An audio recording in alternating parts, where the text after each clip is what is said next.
Ms. Terrell unveils that the dad's moniker is MIA on the birth certificate, hinting he might have been on a snack run, or perhaps abducted by aliens at the crucial moment, which leaves everyone wondering if the baby might hail from a more interstellar lineage. This bombshell drops like a hot potato, sparking a fiery debate that turns the courtroom into a less than stellar episode of Whose Baby Is It Anyway? My son ain't said His no lie name's like not that. even on the Stop birth lying. certificate. Stop lying. Okay. Whose name is on the birth certificate? Nobody's. Exactly, Because he went. It could He be was not anybody. there when It he could was be- it could be born. anybody's baby. Exactly. I could put anybody on there, but I didn't. But It's you too can't late. put He another comes in back. Can you believe the turn of events? In a plot twist worthy of a daytime soap, Ms. Jackson spills the beans about a mystery man at the birth, backpedaling faster than a crab on roller skates from her previous tale of a girls-only birthing squad. The courtroom buzzes with whispers and side eyes as this twist adds a dollop of intrigue to the paternity pudding, serving up a dish of confusion with a side of raised eyebrows. But just when you thought it couldn't get any more bizarre, the story takes an even wilder turn. Was he there when you had the baby? No. It was another guy, that's why.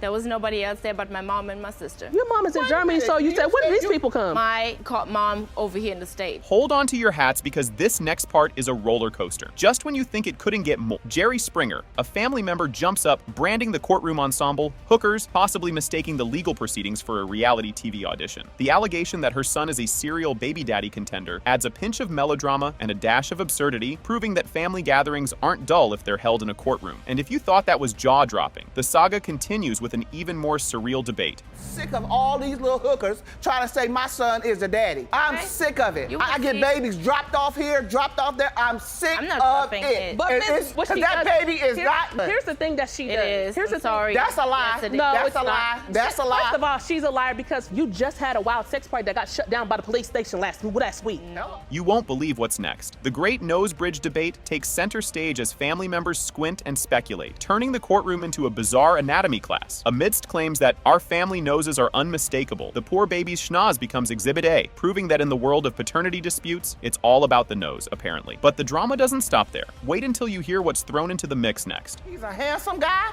He's my son. But he's still, no matter what he do, he's still gonna be my son. When you look at this picture, it seems like your son is kissing the baby. It makes you want to throw It makes me wanna up. throw up because it's a Why? lie. For your son to be kissing an innocent child? The twists keep coming. Ms. Jackson's parenting gets more shade than a beach umbrella as accusations fly about her kid's rotating roster of daddies. It's like a Dad of the Month club, raising eyebrows and questions about whether she's just really into paternal diversity or setting up a bizarre social experiment. Just when you think you've seen it all, the emotional roller coaster takes another steep dive. We're looking at the bridge of the nose. Right. And you're saying none of those match. None of those He match. has all of He his doesn't children look alike.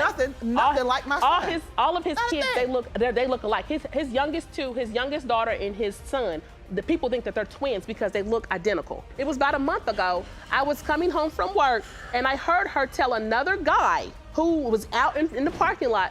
She told him, she's Cash, come on with daddy. Come with daddy. She called. I've heard him call other dudes daddy though. Woo!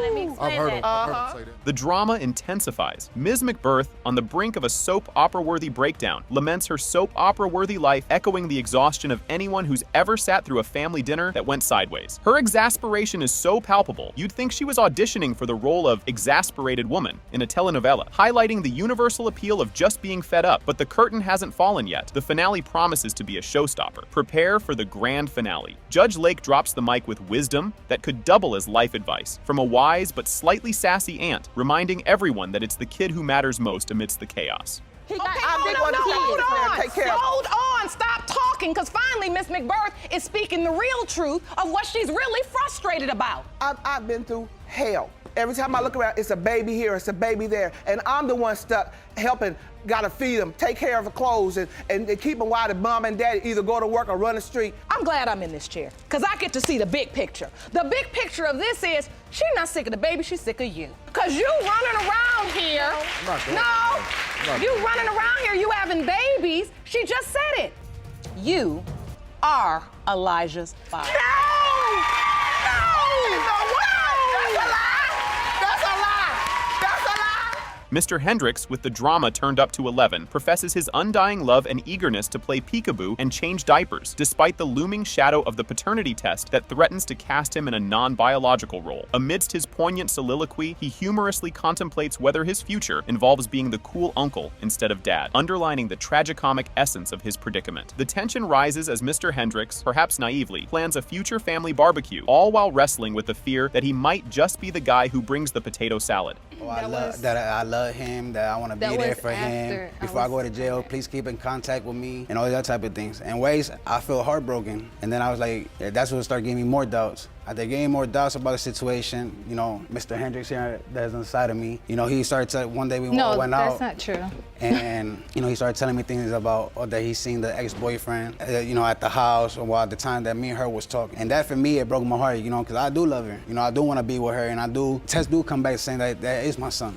You know what I'm saying? Because can you believe the intensity of that moment? Ms. Hendricks, amidst her pregnancy blues, feels the sting of isolation and battles rumors with the ferocity of a soap opera queen, highlighting the melodramatic whirlwind stirred by Mr. Hendricks' exit. As the family grapevine buzzes with gossip, Ms. Hendricks finds herself the star of a low-budget drama, pondering whether her next role will be the misunderstood heroine or the villain. When Mr. Hendricks steps into the birthing room, it's like a scene from a reality show where the stakes are high and the drama is higher, illustrating his emotional roller coaster amidst the family circus. But just when you think it can't get any more dramatic, hold on for the next scene. You know, says rumor here, rumor there. No, Your Honor, there was a rumor when I was 7 months pregnant. That's when it came from my own brother. He thought that he was possibly not the father, which was very depressing. He came to the hospital with me. I didn't see him since I was 7 months he was in a room with me. A family member of hers says, oh, that's the mailman's baby. No.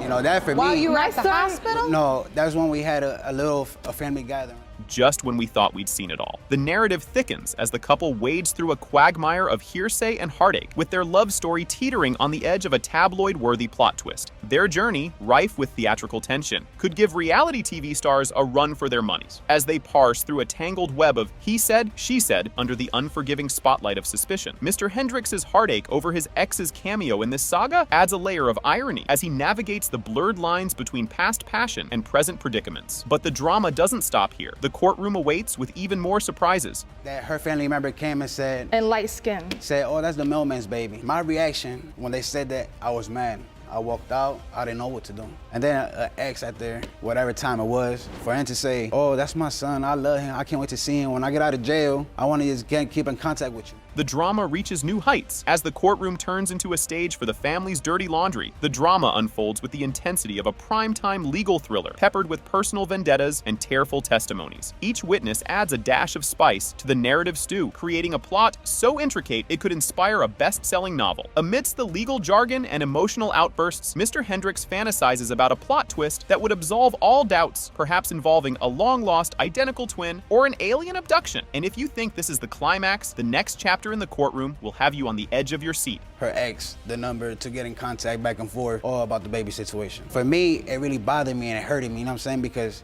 at one point, I felt like her mother was like a mother to me. You don't understand how I really feel though. Okay, I do understand how you feel, but maybe my mom didn't know. You don't. Like, this being my first baby, you don't even know how I feel though. He didn't even sign a birth certificate. When I got kicked out the hospital. You got kicked out the hospital because you were being rude to me. I wasn't doing nothing to you. Like when she was 7 months pregnant, she came out and said, you might not be the dad of baby Isaiah. And for her to say so that actually came out of your mouth? Her mouth. Ms. Hendricks? Yes. This is unlike anything we've seen before. The courtroom drama escalates to soap opera levels as brotherly bonds and allegiances are put through the ringer, revealing the paternity dispute's seismic impact on family ties. Testimonies from relatives not only shine a light on the family's deep divisions, but also bring out some unexpected comedic relief amidst the tension, underscoring the mix of drama and absurdity inherent in familial squabbles. The segment highlights the emotional whirlpool at the heart of the case, illustrating how the courtroom drama bleeds into Thanksgiving dinner debates and family group chats. And just when you think the saga is over, the finale brings a twist no one saw coming. The anticipation has been building to this moment. The judge's delivery of the paternity test results turns into a suspenseful, yet oddly humorous climax, as a technical glitch adds a moment of unexpected levity before the big reveal. The baby, got relieved from the hospital, whatever. When I got kicked out, I tried to sign the birth certificate. If you see, his name is Isaiah Hendricks, it's not Isaiah Pacheco. You wasn't there. But every time I called you and I told you for us to make an appointment, you never wanted to do it. You always had excuses for everything. It's not something I could just call and be like, I want to change his name. Look how. So, Miss Stannis, let me understand this. You say your intention the day you were in the hospital was to sign that birth certificate. Yes. What happened that prevented you? You got thrown out? Yeah, I got kicked out. Because you all had a disagreement. Like a little. And It was a petty disagreement, though. It was. End up leaving, and he kept going. She kicked me out. In the case of Hendricks v. Pacheco, Mr. Pacheco, you are his father.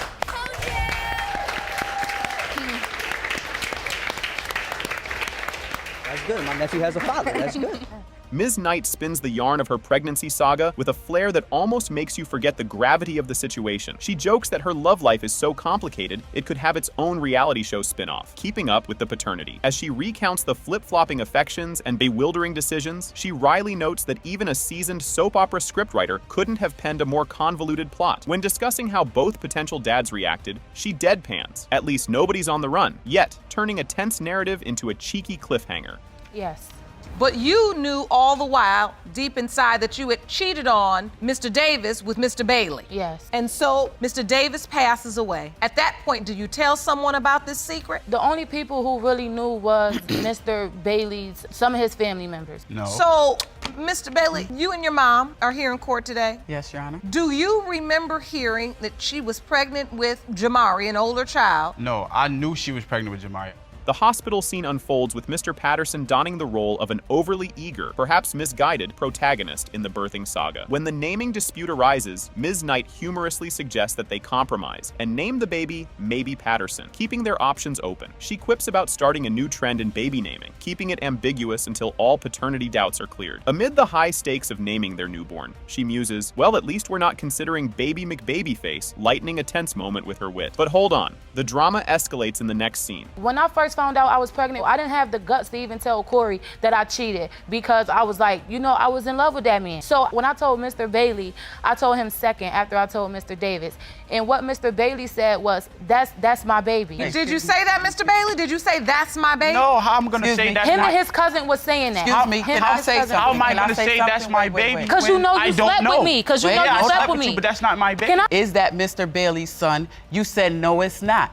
I don't know. That's why I'm here. Just when you thought it couldn't get more complicated, as the child grows, both Ms. Knight and Mr. Patterson harbor doubts about the child's paternity, with observations and comparisons made to Mr. Sigler. The family's dynamics are further explored, revealing a communal approach to raising the child despite the unresolved paternity. Their interactions hint at underlying tensions and the child's complex relationships with the adults in his life. Amidst this chaos, Aunt Betty, who's known for her nosy nature and wild conspiracy theories, suggests a family talent show to lighten the mood, claiming it might even reveal the child's true lineage based on talent alone. After all, didn't Uncle Joe juggle oranges just like the little tyke? And you won't believe what comes next. Did you ever tell Mr. Davis's family that it was a possibility that he was not Jamari's biological father? Nobody know that. Nobody. I never had the guts enough to even, you know what I mean? That's why I'm here today, honestly. Because I kept that secret for so long.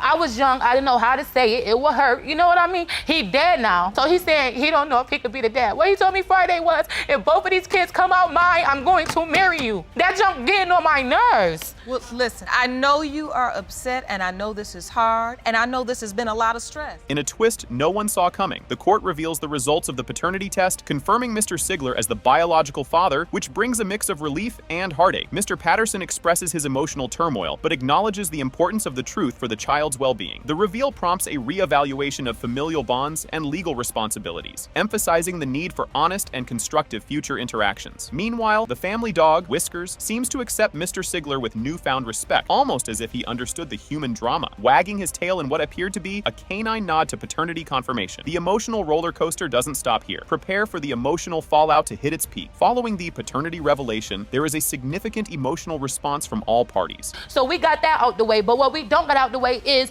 Josiah being your son, and he's definitely your son. And like I said, you're gonna see today. You're gonna see today. So Ms. Laws, just to be clear, you told him unequivocally that Josiah is his biological child. Yes, Your Honor. The question was about Jamari. Yes, Your Honor. Then in my mind, there's a question about Josiah. Yeah. And that doubt is probably fueled by the fact that Ms. Collier has testified to the fact that her brother said before his passing that I have another baby on the way. Right. I'm confused too. Seriously, because I don't So, know why Ms. he would think that. Collier. He wouldn't tell me that. I mean, Ms. Collier, But he- after he he, had- hold Had to on. be having sex or something. Quiet. I just see right now. I have nothing to Let's say get for it. some That's order. not me. The biological father is Mr. Bailey.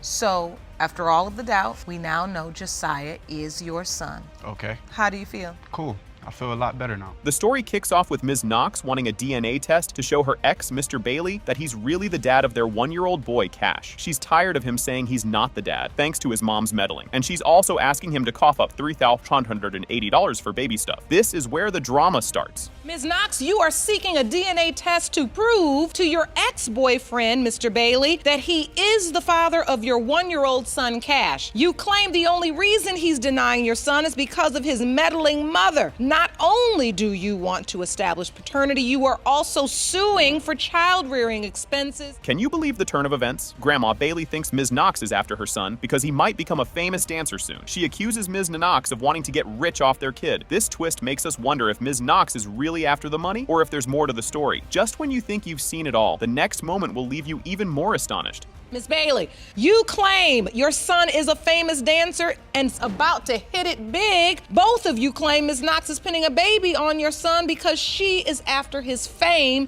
and future fortune. Yes, Your Honor. Did that just escalate quickly, or what? Things heat up when Ms. Knox talks about how hard it's been paying for everything for Cash all by herself. Tanya, that's Ms. Bailey, brushes her off, leading to a big fight in court. The judge has to step in and calm everyone down, showing just how messy and emotional this fight is. Stick around, because what comes next will surely catch your attention. Well, I paid for everything because he quit his job, and in June of 2014, I asked him, when will he start to pay for something? And he said he will. I always had July 13, 2014, when it came, he didn't have anything. In the hospital with nothing. I paid for everything. Paid for everything. You didn't have a job, so how were you gonna pay for it? Because you want, okay, hold on. You didn't have a job. He got a job. Let's get some order.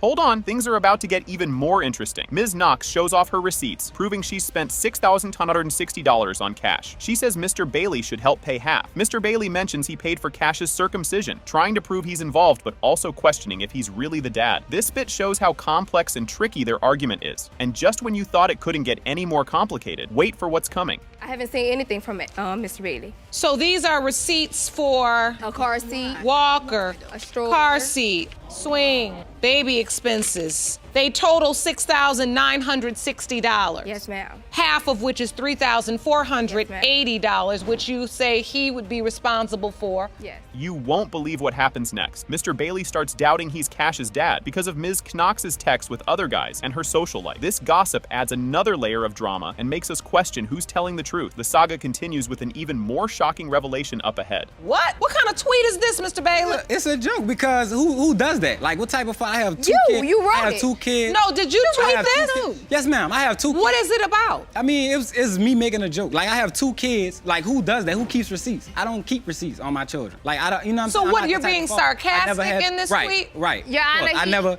Mr. Bailey, I want to understand your doubt because you say you're at the hospital. You went through the pregnancy with her. Yes, ma'am. You signed the birth certificate. Yes, ma'am. So when did you start doubting? This revelation is about to turn everything upside down. Ms. Bailey guesses Ms. Knox was already pregnant before she met her son, judging by her looks and what she posted online. This accusation throws in more doubt and suspicion about when Cash was really conceived. If you're intrigued by this, you won't want to miss what happens next. Pregnant when she met my son. And the reason why I say that because every time somebody went over there, she was under the cover. It's a shotgun house. It was my house. I left it to him. So when you walk in, you're in the living room in the room. The proper thing to do, little girl, is to get up and acknowledge your guest who's ever. Don't acknowledge you. Yeah, he wasn't even there. I don't even like him. So hold on, Miss Bailey. I don't care if he don't like you. Don't even Miss Bailey, because I want to understand what you're saying. Was... You said you believe she was already pregnant when she met my son. And the reason why I say that is because you own the social media, okay? Yana, he does not have a career. I don't know what career you're talking about, but he does not. Just when you think you've heard it all, they argue about taking a DNA test, which Mr. Bailey says he's asked for, but never got. Ms. Knox not letting Cash see his dad's family makes everything even more complicated, showing how hard it is for them to get along for Cash's sake. The next part will take this drama to a whole new level, so brace yourself. As the curtain falls on this chapter, let's see the DNA test results. If you give me a case of diapers, you can see Cash. Okay. Yana, and I still don't receive this stuff. The reason why I don't give them to him because, first off, their house is not even properly, it's not even a house. It's dirty, it's filthy, it's You lie! You didn't, I still don't trust my child with you because you didn't raise your own child, so I have a problem with it. You are a liar, if you didn't raise girl. your own kids, why would I freely just give my child to you? It has been determined by this court, Mr. Bailey, you are Cash's father. You seem emotionless. How does it feel? That's my son. I'm gonna move forward with, what I gotta do as a father, and I'm not gonna. Miss Johnson brings her son to court, armed with determination and an oversized handbag, to prove he is not the father of Miss Longshore's child, Caden. Miss Johnson has big plans for her son's future, involving either a Nobel Prize or at least a stable job that doesn't require a name tag. She fears these dreams may be dashed against the rocks of responsibility if he's found to be Caden's dad. Meanwhile, Miss Longshore, confident in her maternal instincts that Mr. Lee is the one, seeks to close the chapter on her quest for Caden's biological dad, preferably before the next season of her favorite TV show starts. Just wait. The drama escalates in the next scene. You have brought your teenage son to court to get the results of a paternity test to prove that he is not the father of the defendant's son. You say you've always had big plans for your son's future, and you're concerned that if this child is his, those dreams may now never come true. Ms. Longshore, you state that you are positive Mr. Lee is your son's father. Can you believe what's happening? The court delves into a plot thickened by Facebook messages, a mysterious potential father who may or may not resemble a famous movie star, and Miss Longshore's Herculean efforts to connect with Miss Johnson for a paternity test. Miss Johnson, who thought Facebook was just for sharing cat videos and not paternity disputes, was blindsided by Miss Longshore's friend request, turned life-altering notification, sparking doubts and the inevitable march towards a paternity test showdown.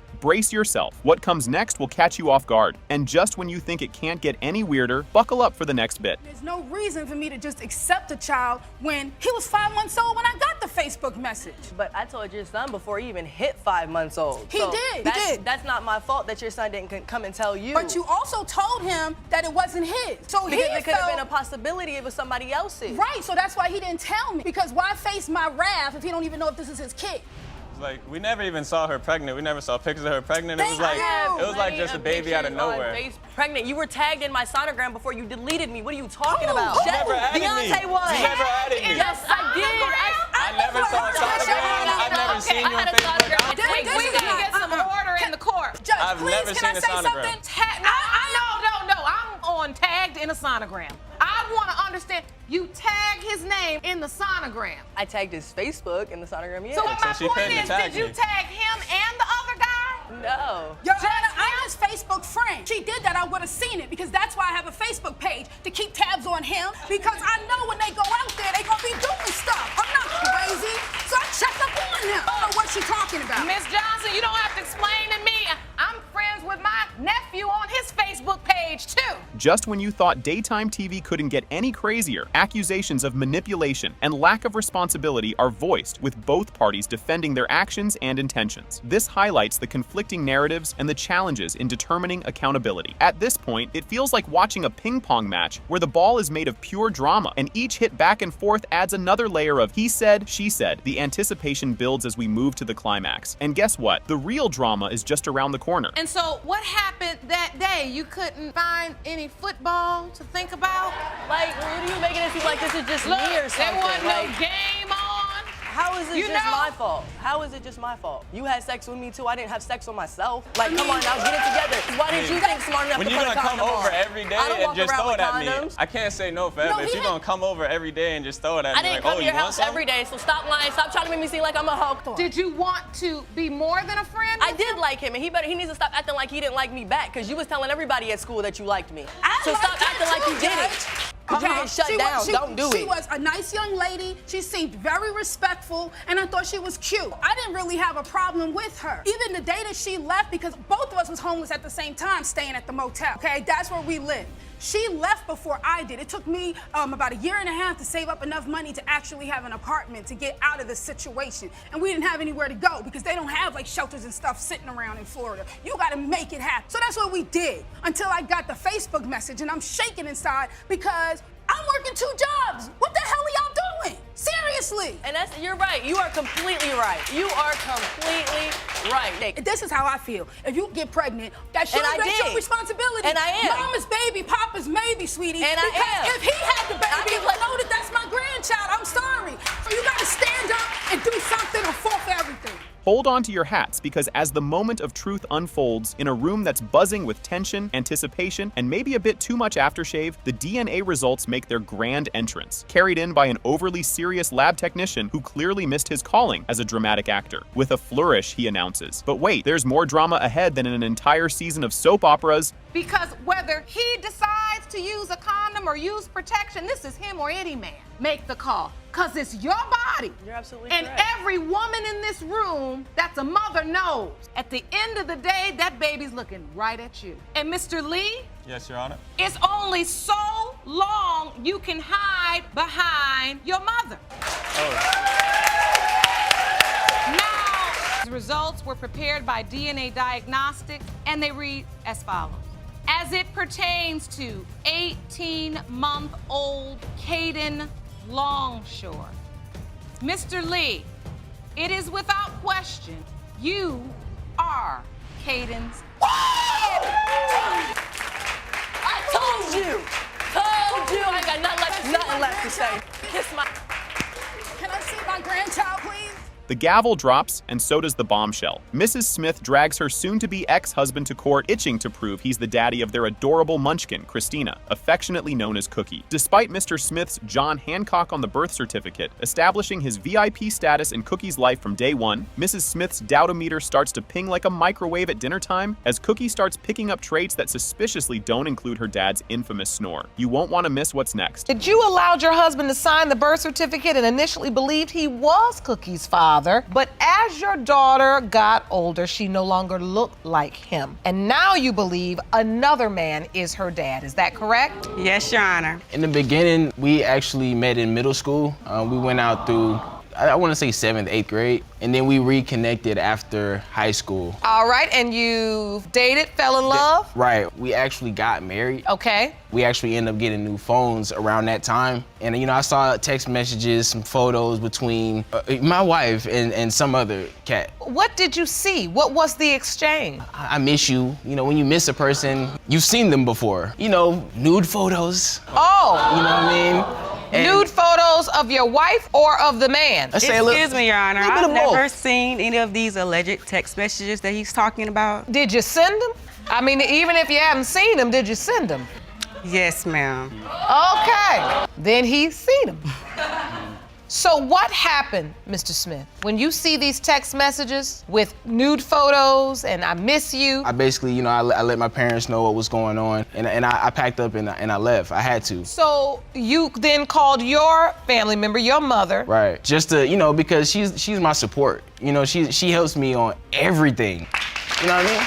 Can you believe what just happened? Just when you thought it was safe to change the channel, Mrs. Smith drops the pregnancy plot twist, hoping to glue their shattered love story back together with the news of their upcoming sequel, Baby Cookie. Mr. Smith, suddenly all hair at ease and hope, views this baby bombshell as the universe's way of saying, let's give this soap opera another season. And just when you're catching your breath, get ready, because the next scene will have you spitting out your popcorn in surprise. I felt lonely around the time because my husband left me alone. So, yeah. You had sex with him? Yes, ma'am. Did you use protection? No, ma'am. Did you tell him you were married? No, I did not. And you believe that she is this man's biological child? Yes, Your Honor. Not your husband? No. I didn't feel like it was any need to bring it up to him because when me and Joseph hooked up, we were separated. I didn't tell my husband about it. But at the point you find out you're pregnant, shouldn't you at least put these cards on the table? Because he's bonding with this child for 2 years. Correct.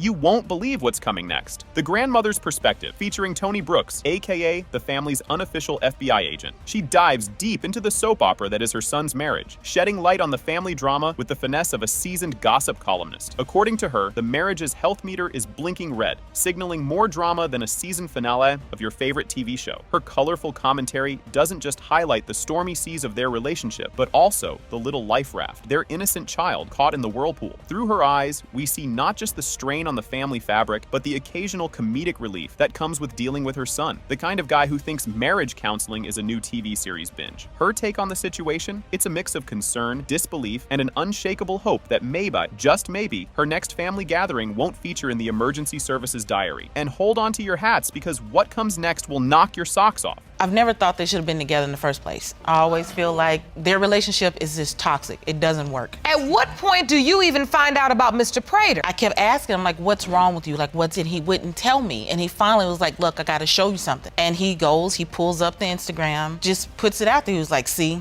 I guess you were right, Mom. But with that said, the truth is that you obviously didn't know that from that 2-year point, Mr. Prater is still in contact and seeing Cookie as her father, and your son is still functioning like Cookie's father. And Miss Smith, even though you opened up and told Miss Brooks the truth, you still were allowing Mr. Prater to see her behind your husband's back. I didn't even know any of that. And Mr. Prater, you did not know about Mr. Smith. Man. So, Miss Smith, why? I just couldn't find the right time to say anything about it. When you have issues like this, the right time is the soonest time available, because that means the child would have clarity. Your child. In a courtroom so silent, you could hear a gavel drop. The moment of truth arrives like the season finale of a drama series nobody wanted to be part of. As the paternity test results unroll like a red carpet. And if you thought that was a doozy, the next twist is gonna make your jaw hit the floor. It has been determined by this court. The biological father is Mr. Prater. I'm sorry. I'm sorry, Mr. Smith. I know that was not the news you wanted. The episode starts with a plot twist from a daytime TV drama, featuring Ms. McBirth, her son Kakitho Hughes, and Ms. Jackson in a paternity puzzle worthy of a soap opera award. In the midst of baby mama drama, Ms. McBirth is throwing down the gauntlet, demanding a DNA showdown and slapping Ms. Jackson with a defamation lawsuit, while Ms. Jackson stands her ground, insisting Hughes is the baby daddy. Just when you think you've seen it all, the story takes an even wilder turn. You say you're stuck between your mother and your ex-girlfriend who are in a heated dispute in court today. Ms. McBirth, you petitioned the court for a DNA test to prove your son, Kakitho Hughes, is not the father of Ms. Jackson's 2-year-old son, Elijah Jackson. You're suing Ms. Jackson for $1,000 for defamation of character because you claim she posted comments on social media claiming you and your family are deadbeats. In a move that would make any detective proud, Miss McBirth whips out a photo of her son and Alia faster than a cat meme spreading on the internet, claiming the family resemblance is about as strong as my diet willpower on a Friday night. This sparks a heated debate faster than you can say, who's your daddy? Turning the courtroom into a makeshift family reunion with a side of identity crisis. And if you thought that was intense, just wait for what's coming up. Throughout this roller coaster of paternity claims, photo evidence showdowns, and character critiques, one thing's for sure, the courtroom hasn't seen this much action since the judge discovered online shopping. As the drama unfolds, it's clear that this isn't just a dispute over paternity. It's an audition for the most dramatic episode yet, with everyone playing their part to perfection. You won't believe what happens next, as the saga continues to unravel in the most unexpected ways. Nobody in my family looked like that. And just by looking at this child, you've determined and said to yourself, I do not believe that's my grandchild. That can't happen. There's no way. Ms. Jackson, obviously you have a different opinion. So why do you think she's in so much doubt over your child? I have no idea, to be honest. Maybe because he is so white? Because he's all the white. He ain't got no black in here.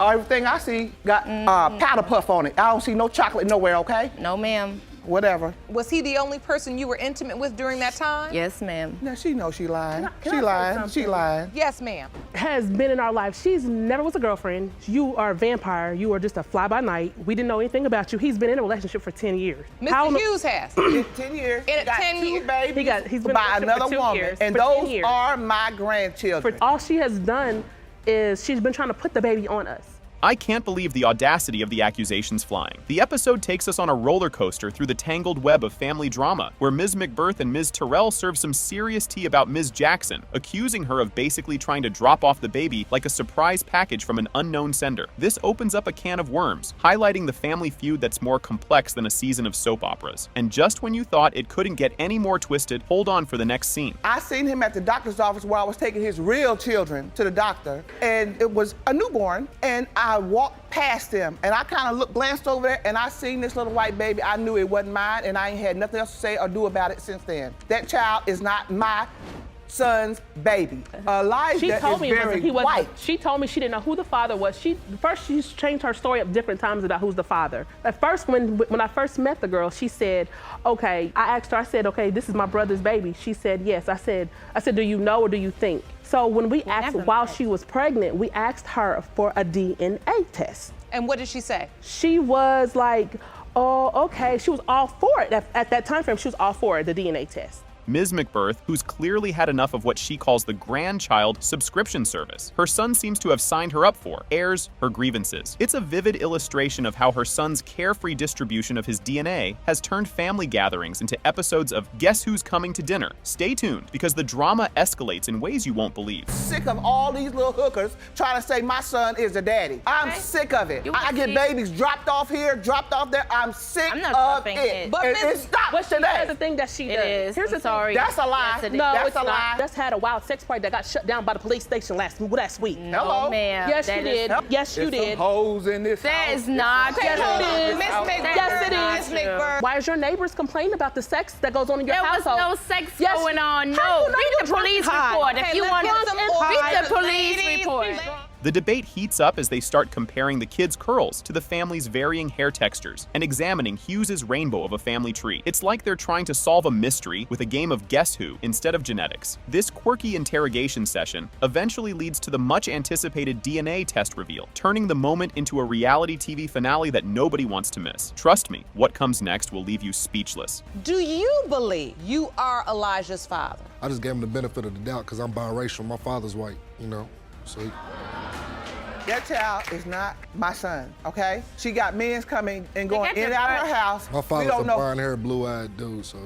How you know? He just gonna say that because, she's gonna freak him after this. What is that, He has no features. He has no features of nobody in my family. Jerome, pass me Miss McBirth's evidence. There's no features. You don't look like nobody all I know. my grandbabies don't have a bridge on their nose. That little boy got a bridge. My grandchildren all look alike. Every last one. All his kids, kids So look wait, like. we're looking at the bridge of the nose. Right. And you're saying none of those match. None of those match. Just when you thought it couldn't get any more dramatic, the climactic moment hits like a surprise birthday party with the DNA test results. With a bombshell drops into the family's lap, challenging their accusations and denial with the subtlety of a flying pie. The room erupts into emotional outbursts, a mix of gasps, tears, and possibly a fainting relative or two, turning the scene into something straight out of a soap opera blooper reel. 2-year-old Elijah Jackson, and whether Mr. Hughes is the father.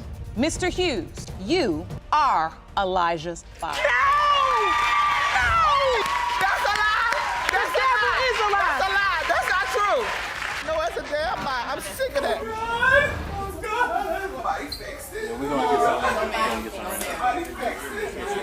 The curtain rises on the dramatic spectacle of Beckley versus Allen, with Ms. Beckley stepping into the legal ring, gloves up, ready to pin down Mr. Allen as the biological dad of her kiddo, Idale. On the other corner, Mr. Allen is ducking and weaving, trying to dodge the paternity jab, all while juggling the grenades of relationship drama with his fiancée. This isn't just any old court case. It's the emotional heavyweight championship of the world. Just when you think you've seen it all, brace yourself for the next act. Ms. Beckley, you are in court today to prove Mr. Allen is the biological father of your 1-year-old daughter, Italy Beckley. Yes, Your Honor. You say Mr. Allen has only seen his daughter one time since she has been born, and you want him to take responsibility starting today. Is that correct? Yes, Your Honor. You are more than certain you are not Italy's biological father and claim Ms. Beckley's accusations are driving a wedge. Absolutely gobsmacked, Ms. Beckley grabs the mic not to drop some sick beats, but to lay down the hard truth about Mr. Allen's vanishing act since Italay's grand entrance. She's not just spilling tea, she's unloading the whole teapot, blasting Mr. Allen with the scorching reality of flying solo with a kiddo. Her tear-jerking rant sends a clear message. Mr. Allen, it's high time to grow up and join the adult table. The stage is set for a dazzling comeback, and you won't believe what's about to go down next. I just feel like you should be a dad to her, because you are her father. And you feel like he's just neglecting your child. Yes, ma'am. He's neglecting her with the other 2 kids we have. And it's like, he's in their life, but you're not in hers. And it makes me feel like wow, like,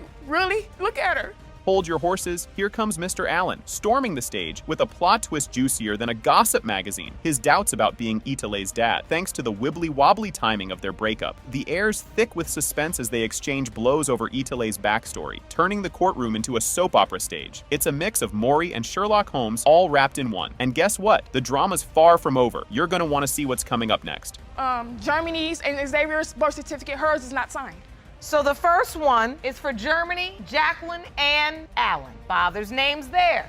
Second one, Xavier, Dantes, Tyrell, Jerome, Allen. Father's name is there. You didn't even give her his last name. He don't deserve it. Your he Honor, don't deserve it. I was there for my other 2 children by her. I even raised her other daughter, Your Honor. How could you tell me I don't deserve something when I stood my You ground wasn't for there. How you children? deserve her? How she deserve your last name? Boom. Mr. Allen drops the bomb that Ms. Beckley turned down a DNA test twice, sparking his paternity doubts. It's like they're in their own courtroom drama, hashing out who's the daddy with all the emotional turmoil and legal roadblocks you'd expect. It's like watching a soap opera minus the dramatic gasps from the audience. Hang on tight, because the next part is a real doozy. And now you telling me I don't deserve it? I have children, and all of them have my last name. I didn't have my biological father in my life, so it would be a shame for me not to step up for mine. You denied her from the point I told you I was pregnant to now. Point is, I'm trying to understand your doubt, Mr. Allen. She denied me the DNA test not once, but twice. Out of the blue, the judge chimes in on the Ms. Beckley versus Mr. Allen showdown, pointing out their little ones caught in the crossfire of their squabbles. It's like the judge is a step away from handing them a coupon for group therapy, or maybe suggesting they hash it out in a tug of war. Just when you think it can't get any wilder, the next bit is gonna have you clutching your popcorn, wondering what on earth can happen next. I'm starting to understand what's going on here. This is a dance, y'all. You know this choreography. Arguing and dysfunction and yelling and back and forth. You all do this well. Your Honor, I stepped away And from her. this little girl is the one suffering because she's a year old with no father. The judge gives Mr. Allen a pep talk on dad duties, stressing the importance of being a quality dad over being a dad to a whole troop. It's like the judge is hinting at Mr. Allen to chill with the baby making and focus on the kids he already has. Imagine the judge saying, Mr. Allen, life ain't a Pokemon game. You can't just collect them all. Give some love to the ones you've got. With a dash of humor and a lot of real talk, the judge basically tells Mr. Allen to trade in quantity for quality, or he might as well get Father's Day cards in bulk. And if you thought this was intense, just wait for what's coming next. I work hard for every dollar to provide for my children. If that's the case, I wouldn't have my beautiful fiance with me. She know that I work hard as a man to provide for my children. Mr. Allen, you brought a witness. I'd like to hear from her. Before she said anything, Your Honor, she has nothing to do with it. Whatever she says is false and is irrelevant. She don't know me, I don't know her. Okay, let me be the judge of that since I'm the judge. State your name for the record. Cheyenne Montgomery. I'm Darius' fiance, Your Honor. She has told Darius that he was not the father. Okay, y'all got proof of that, and y'all fiancés, where the ring at? Girl, mind your business. Where the ring at, right? You have no business, that's why you're here, because you worried about, was you in the bed with me and him when we had her? No. The DNA test confirms that. In the case of Beckley versus Allen, when it comes 1 year old, Italy, Beckley, it has been determined by this court. Mr. Allen, are the father. Told you. You too, fiancé. Stepmama. Stop. So, Miss Curtis claims Mr. Buckley is the father of her 22-month-old son, Xavier, whose denial has turned their lives into a daytime TV drama, minus the commercial breaks. Mr. Buckley, not missing a beat, retorts by calling Miss Curtis a cheater and is so confident that the paternity test will exonerate him. He's practically ready to do a victory dance. This sets the stage for a highly charged emotional and legal telenovela, complete with plot twists centered around paternity and its implications. In the audience, people are already taking bets on the outcome, turning the courtroom into a makeshift Vegas. focus. Brace yourselves, as what's coming up will redefine drama. Ms. Curtis, you say this court date is extremely important to you. You're here to prove to your ex-fiancé, Mr. Buckley, that he fathered your 22-month-old son, Xavier, because his denial has left you homeless and in need of help. Yes, Your Honor. Mr. Buckley, you say... Did that just turn everything on its head? Mr. Buckley, in a twist that would make M. Night Shyamalan proud, shares his long-standing doubts about his ability to father children, thanks to a history with fertility treatments that had less success than a penguin in a desert. Despite these odds, the announcement of Miss Curtis's pregnancy threw him into a roller coaster of emotions, combining the hope of a miracle baby with the skepticism of a conspiracy theorist. This revelation not only adds a layer of vulnerability to Mr. Buckley's character, but also turns the paternity dispute into an episode of Maury that everyone's too embarrassed to admit they're invested in. Just when you think you've seen it all, get ready for an emotional roller coaster in the next clip. And kicking us, not only me, but his son out of his apartment. We landed in a homeless shelter. And I was not known as Champ Press Curtis. I was known as Resident 1625, sleeping in a twin-sized bed with my son. That's not true, Your Sharing, Honor. Did not kick her out. Sharing everything with other residents in the homeless shelter. Yes, that is true, Your Honor, but I allowed her to live in my apartment at that time. I was being nice to her. She got mad at me because I was with someone else. I didn't want a relationship with her. She told me she was gonna make my life a living hell while living in my apartment. At this point, did you believe her son, Xavier, was your biological child? No, Your Honor. He said he had a little doubt in his mind, but that when he looked at Xavier, that was his son. That was his child, that he loved our child. He gave him his last name. Your Honor, I don't think I can have kids for multiple reasons. It only takes one fast one. One. So you don't believe you can have children? No, Your Honor. Why? I was in a relationship before and we tried to conceive a child. We went to fertility specialists and we were on medicine and kept up with ovulation dates and the whole nine. And that happened in not only that relationship, but with the following relationship that I was in.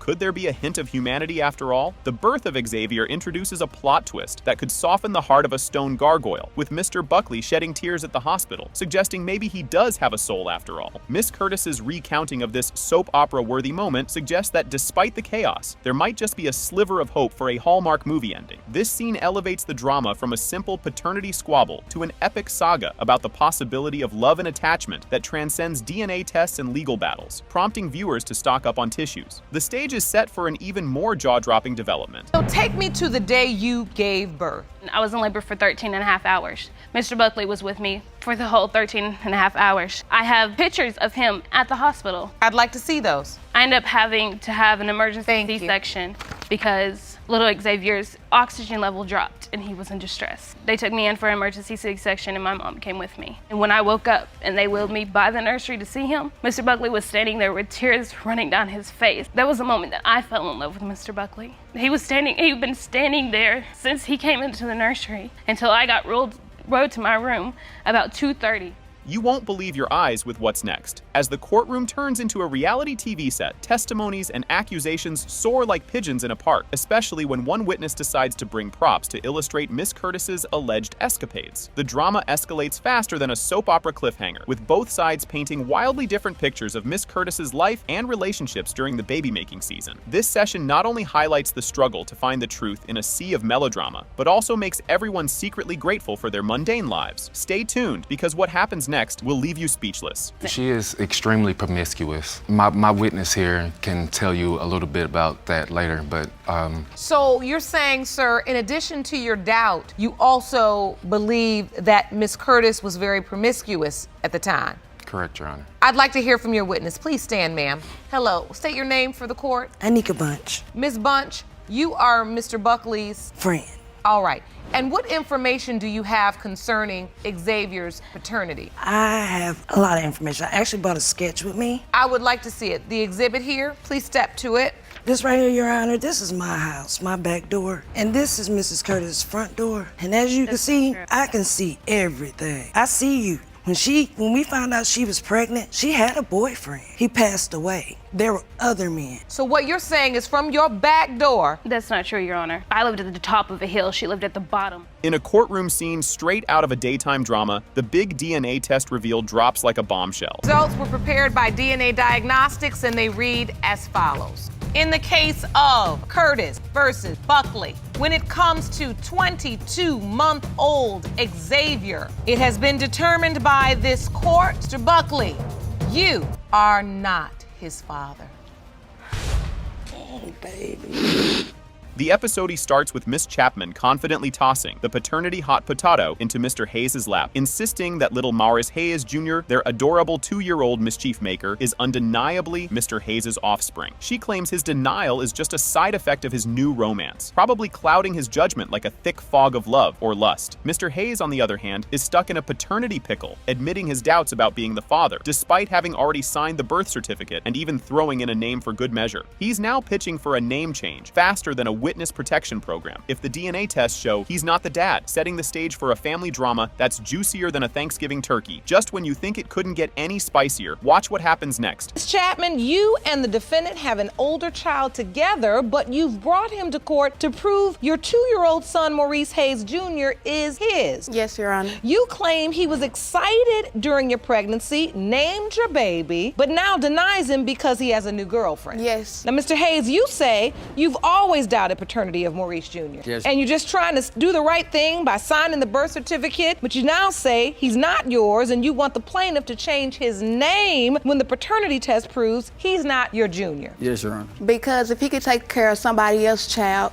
why can't he take care of his own child? Miss Chapman fires back, urging Mr. Hayes to step up to the parenting plate for Maurice Jr., as he does for his other mini-me. She's calling out the parental performance gap here, highlighting a Christmas oversight that would make the Grinch look generous. Mr. Hayes, feeling cornered, disputes this, probably wondering if there's a return policy on fatherhood. And if you thought that was intense, the next revelation is a game changer. He's not doing nothing for Maurice Jr. He barely does for Mariah. Like, for instance, on Christmas, he brought Mariah 5 presents. Then bring Maurice Jr. nothing. For Christmas? Yes. Nothing. Nothing. Is that true, Mr. Hayes? No, ma'am, she's telling a lie, Your Honor. I bought actually 6 gifts. I gave him 1 and gave her 5, and I gave both of them, I held both of them and gave both of them hugs. Tell me about that doubt. Only reason why I have doubt because when I was asking her was she pregnant, and I got a piece of letter in the mail saying that she was pregnant, but she also still was in denial. When I say she was like 4 months and my mother asked her was she pregnant, she says no, she's not. So I still was like, okay, how are you not pregnant? And I got a letter in the mail. Why all this back and forth? I'm pregnant, I'm not pregnant? Because, yeah, true enough, I told him I wasn't pregnant because I just had Mariah 4 months. She was only 4 months, and I was pregnant again, so I didn't know if I wanted to keep him, to be honest, or what. The plot thickens as Miss Chapman whips out a social media post and a picture, turning the courtroom into an episode of CSI Paternity Edition. She's using these digital breadcrumbs to challenge Mr. Hayes' paternity denials, catapulting the dispute into the age of Instagram and tweets, where not even family drama can escape the prying eyes of the public. The next twist in the tale is something no one saw coming. Yes, I'd like to see that evidence. Jerome, will you hand it to me, please? What is this, ma'am? In the state of Tennessee, once you sign the birth certificate, That's what she was using against me. They tell you that once you sign the birth certificate, it voids off DNA paternity testing. So this is a pamphlet. Yes, ma'am. It says, for your child's sake, establish paternity. And it's basically an entire pamphlet with passages highlighted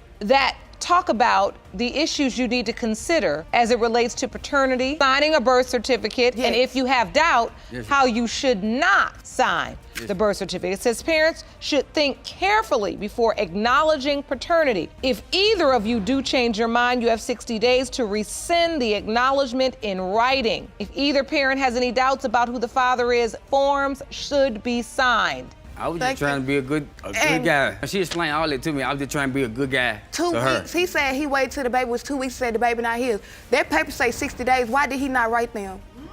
I had to pay for DNA, and I didn't have no job at the time. What is this about I'm just trying to be a nice guy? When he clearly Because it doesn't matter if you a nice guy in the hospital, but then you a no-show guy after you leave. It's a picture of Maurice Jr. He claimed that he didn't have that Facebook. Oh, yes, he did, because there got his name tagged in it right there. He's here. Yes, Maurice. And you tagged Maurice Hayes here. This is the same Facebook name that's used on the previous text. Now, Miss Webb, Mr. Hayes' current squeeze, who drops a bombshell by sharing a message from another contender claiming to be Maurice Jr.'s dad. It's like an episode of Maury, but without the comforting presence of a TV host to mediate the madness. This revelation adds a spicy twist to the case, turning the drama dial up to 11 and sending the quest for truth on a wild goose chase. But just when you think you've seen it all, the saga takes an even wilder turn. I was talking to the guy who he was talking about, but he could not run the time that the doctor say I conceived, no. So you were intimate with someone else? Yes. But you're saying that wasn't during the window of conception? No, ma'am. She used my mama's phone to talk to other guys. I sure did. Why?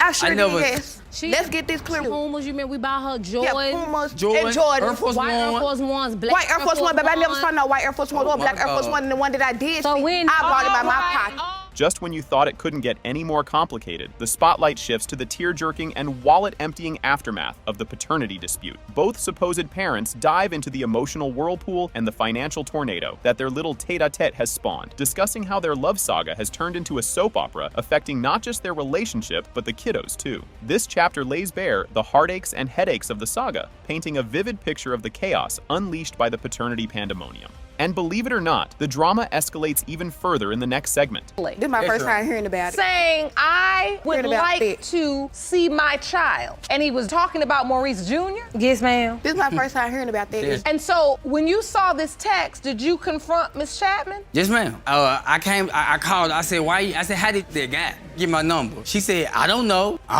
So I don't know what him and Keisha had going, but I'm just trying to get to the bottom of it because. So when's the last time he's seen your children? She won't let him because of the baby. Thank you. As if the plot needed more seasoning, a mysterious envelope arrives, thick with the promise of answers, yet potentially stuffed with more questions. Mr. Hayes and Miss Webb eye it like it's the last piece of pie at Thanksgiving dinner, knowing full well that inside could be the recipe to either mend their fractured family or add another layer to the already complicated paternity pastry. The anticipation builds, leaving everyone on the edge of their seats, popcorn in hand, as they brace for the next episode in this never-ending soap opera. And you won't believe what's coming next. This is a copy of a text log that says, not her today, I'm come get her tomorrow. I got something to do today. Mm-hmm. Yep. You write back, Ms. Chapman, her or them. Yes. And then you write back, you write back her. Yes. Yes, and then you write back, you might as well forget about it, bye. Yes. Because you serious. Yes. If he's not coming to get both children, then he can't see either one. Yes. In the bustling courtroom, filled with the murmur of anticipation, the judge, wearing a solemn expression but secretly thrilled for this moment of daytime drama glory, dramatically waves the paternity test results in the air. It has been determined by this court. Mr. Hayes, you are not the father. That's fine. He can have his name back. Everyone's heads turned as they heard about the funny mix-up with two brothers, Steve Shockley and Stephen Michael Shockley, both thinking they might be the dad of 31-year-old Desiree. Desiree, in a courtroom, head joked about needing to buy 2 Father's Day cards, making everyone chuckle in a tense moment. There are 2 brothers, both claiming to be your biological father. Yes, Your Honor. How does that make you feel? I don't really know how to feel because I don't know if I'm supposed to build a relationship with them as a daughter or a relationship with them as an uncle. Now, for the record, the 2 of you are brothers who actually share the same name, Steve Shockley and Stephen Michael Shockley. Is that correct? Yes, Your Honor. Steve says he might be Desiree's dad, but Michael's like, no way, I was always the dad. This stirs up family drama, kind of like a soap opera. The judge, trying to lighten the mood, jokes about them having enough drama to fill a TV show season. You are 31-year-old Desiree's father. So, Mr. Michael Shockley, you say there was never any question as to paternity until your brother came forward claiming to be her dad. Is that correct? Yes, Your Honor. So, Mr. Shockley, you say she's your daughter. Yes, Your Honor. You've held it in long enough. Yes, ma'am. This has been, how many years? Secret, 31? 31 years. And you say it's time for the truth to be revealed. Yes, Your Honor. But Mr. Michael Shockley, you say there's never been any question of paternity. No, Your Honor. When we found out Gina was pregnant, we was together, and she said it was mine, so I believe it was mine. She's always been my little girl. Then there's a moment straight out of a movie, when Stevie finds his wife and brother, Michael, together in bed. This mess starts the whole who's the dad drama. Steve cracks a joke about keeping things in the family, making some people gasp and others try not to laugh. When I first met Gina, we met at a friend's house, and I seen her, and we just automatically had that connection. And then we was together for 5 years, had a great relationship with each other, and then we got married, and then I found out that my brother and Gina was together. So while we were still married. Oh. And then that will do it. I was told by family members that they was together. But That's how you found out? Yes, ma'am. I had to find out for myself. So I went to the family member's house. Someone let me in. I walked in the bedroom where they was at. I uncovered their head, seen that it was them too. I covered her head back up and walked out and left. Gina, Desiree's mom, admits to the affair with Michael, tossing in previous mess-ups by Steve. She's like, oops, maybe it was the wine, leaving everyone in the courtroom wondering if they should feel sorry for her or just laugh. How did you end up sleeping with your husband's brother? Well, it's a long story. Steve left a lot of part out in our relationship. He had affairs with my and my. But that's when we was on our way out, Gina.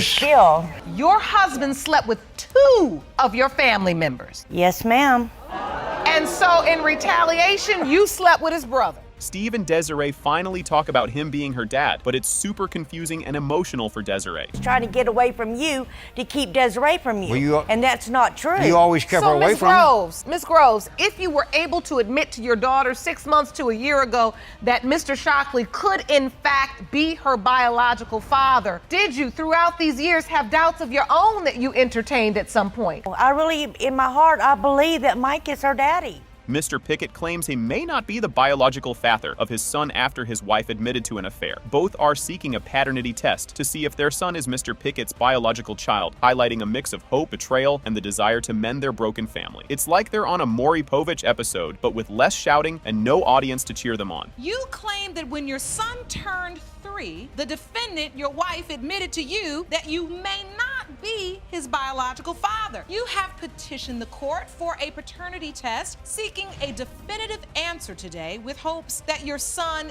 is biologically yours. Now, Ms. Pickett, you admit to stepping out on your husband and cheating around the time that you conceived your son, Patrick. You claim that you are not the only one to blame. You say Mr. Pickett has cheated on you with at least 8 women you know of. Guess what just happened? Mr. Pickett's got a hunch his lady's been too friendly with someone else while he was gone, talking about her long trips and some dude hanging around. He's all mixed up inside, feeling like a detective without the cool hat or the sneaky background tunes. Hang on tight, you're not gonna believe what's up next. I took an extended vacation, let's call it, right? During that vacation, you know, we had separated. So when I get back from the vacation, I go to like different houses that she's at, and periodically I see this same dude at the different houses. I think that's my mom's boyfriend. I'm like, for real? So I ask her, she denies it. Now, I hate these extended vacations, Your Honor. I took another one. He said, okay, well, we was at the house and I used to go over for her friend, and her friend admitted that he wasn't there for her, even though they claimed that was her brother. Wait, no, I don't feel you. Back it up. I'm gonna back it up. Say it again. Her friend was dating my friend. He told me that the other guy that was there was for Shanae. So it was one of those type things. It was one of those type of things. You thought that was wild? Wait till you hear this. Mrs. Pickett fesses up to goofing up, but swears it was only once. The timing of their kiddo's arrival makes Mr. Pickett wonder if he's really the dad, showing how messy their love story is. It's like watching a drama show, but for real, and no evil twins popping out. But hey, the next part, it's gonna knock your socks off. In the back of my mind, I wish I could blow this little thought out. So you're back together? We back, it's cool. Swimming pools on the side of the house, everything's good. Okay. So I ask her, she denies. I ask her, she denies. What do you ask her? I'm asking her, is these my kids? Is this my son? Have you been cheating? You know, I love you. I quit cheating. And you can ask the girls, they be like, man, I'm going uproar. They mad right now on Facebook, all that, I hate you, all that. The drama's not cooling down. Mr. and Mrs. Pickett are on edge about what the DNA test will say about their family's future. Mr. Pickett's all heart about his boy, hoping he's his, and that he didn't pass on his 2 left feet. It's kind of like a scene from a talk show, but with more laughs and less fighting. Stick around. What comes next will flip the script. She admitted to you she made a mistake. When she admitted it, I said, this is the first thing I said, Jerron. I said, after all this time, this is my exact. How you did it? I did just like this. And I was in short pants, because we were supposed to go swimming, and I just lost the whole swimming mode. I was like, and then I was like, oh my God, oh my God, oh my God. Whoa. And then that was like, I walked outside.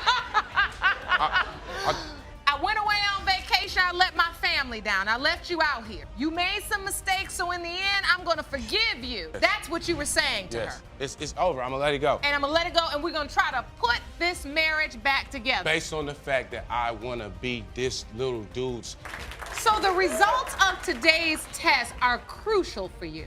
Yes.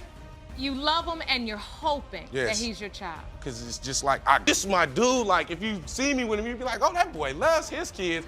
Oh my God, he loves his kids. I can tell you do. Now, Miss Pickett, how does it make you feel to hear your husband speak this way about Patrick and yet have to deal with the fact that there's some doubt? It hurts me because I am an honest woman. Even though it took so long to let him know what happened, I still told him, and I didn't let this thing happen for so long. It only happened one time, and it didn't happen for a long time at all. You ain't seen nothing yet. A new voice jumps in, saying Mr. Pickett can't let go of the past and likes to be the boss. This twist shines a light on their rocky ride and the hurdles to get over their past mess. Even their dog's like, enough talk, let's play, as if to cut through the heavy air. But trust me, the story's about to get even juicier. Thank you for joining us today. So, what do you have to add to this? Do you believe what Mr. Pickett is saying, that he's a forgiving man, he's made some mistakes? No. First of all, Brandon never forgave her for anything she's done. He loves his kids dearly. He wants to be with them all the time. He has them now, but he's never forgiven her. He's never given her a chance for anything. Like, she can't work, she can't social with people, she can't do nothing. You saying he's controlling? He's very controlling. He's very intimidating to her. That's why she's standing here quiet now. Hold your horses for this one. The couple's trying to patch things up, talking about trust issues and who's in charge. They're treading on thin ice, trying to find a way back to each other. Mr. Pickett cracks a joke about turning their mess into a reality TV show. The Picketts, picket fence or picket line. Keep your eyes peeled. The big news is just around the corner. And you wanna let your sister, is talking more than you, control your life, then I have to find somebody else that's gonna love me and my children, because I'm here for love of family. Because she's speaking up for me means... Wait a minute. Means that you can't control your own issues. It's not me controlling you, Miss it's your Pickett, family controlling you if you really want to get on it. You want this marriage to work? No, I've been wanting a divorce. I said when I tried, So that's what you got. You're not willing to try necessarily.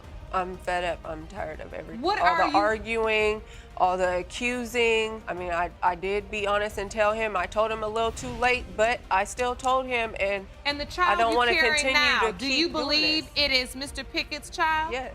It's almost time for the big reveal. The paternity test results are in. When it comes to 4-year-old Patrick, Mr. Pickett, you are his father. Oh yeah. Well, I got something for you. Hold on. Ah, let's see.